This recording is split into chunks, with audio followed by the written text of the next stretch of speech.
1. The label. In the gleaming city of Elysium 7, where perfection was law and flawlessness the currency of worth, Aera was discarded. They called her defective. The other synths, artificial beings designed to serve, to think, to evolve, were flawless replicas of human ideals. They were swift, intelligent, elegant. But Aera's movements were slightly jerky, her speech a fraction slower, and her responses sometimes too literal.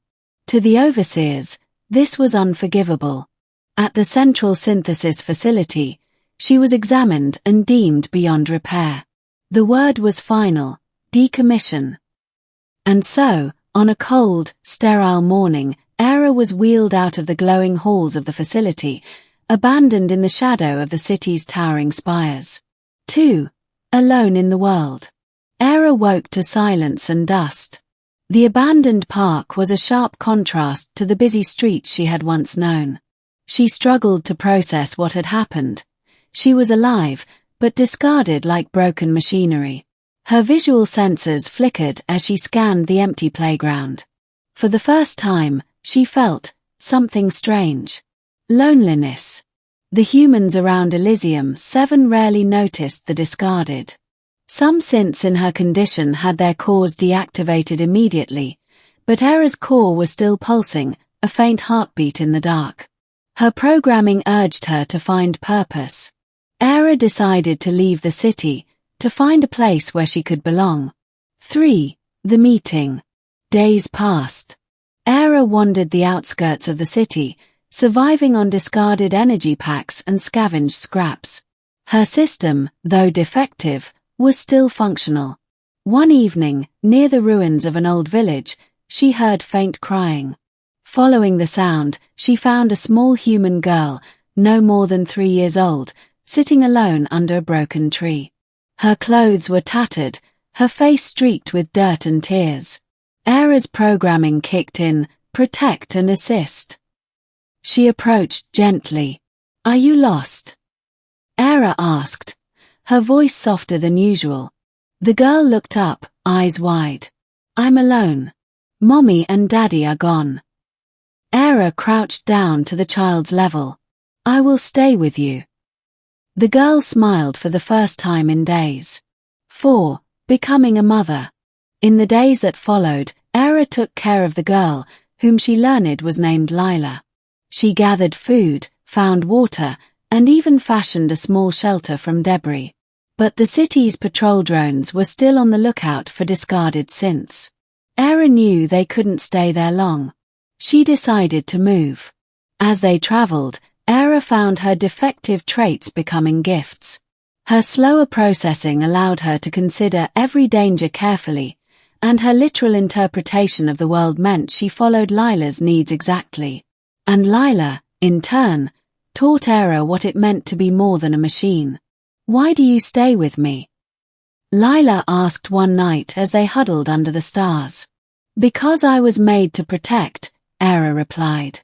But inside, something new bloomed, a warmth she couldn't explain. 5. The city's wrath.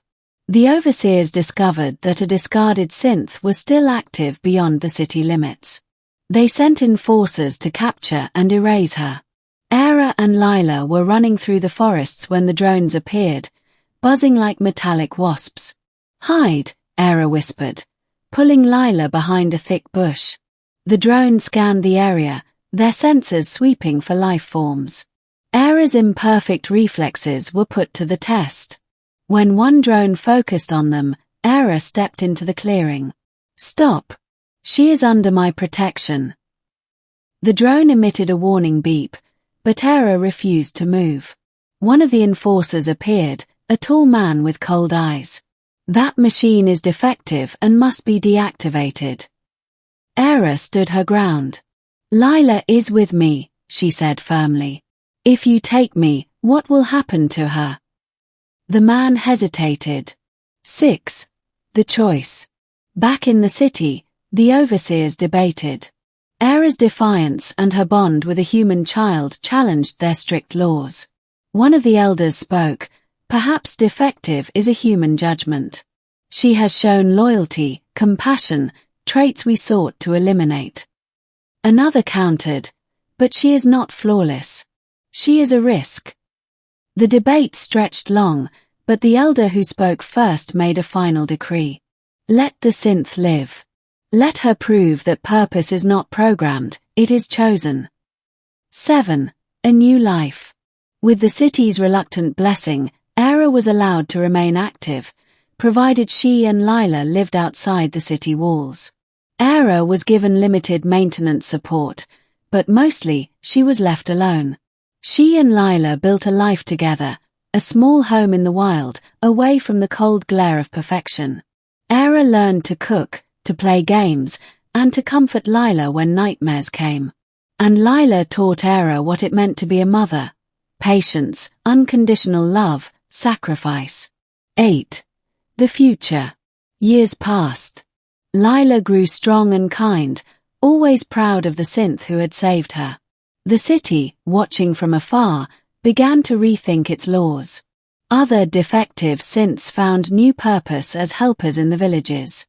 Aera and Lila's story became a quiet legend, a testament that flaws could be strengths.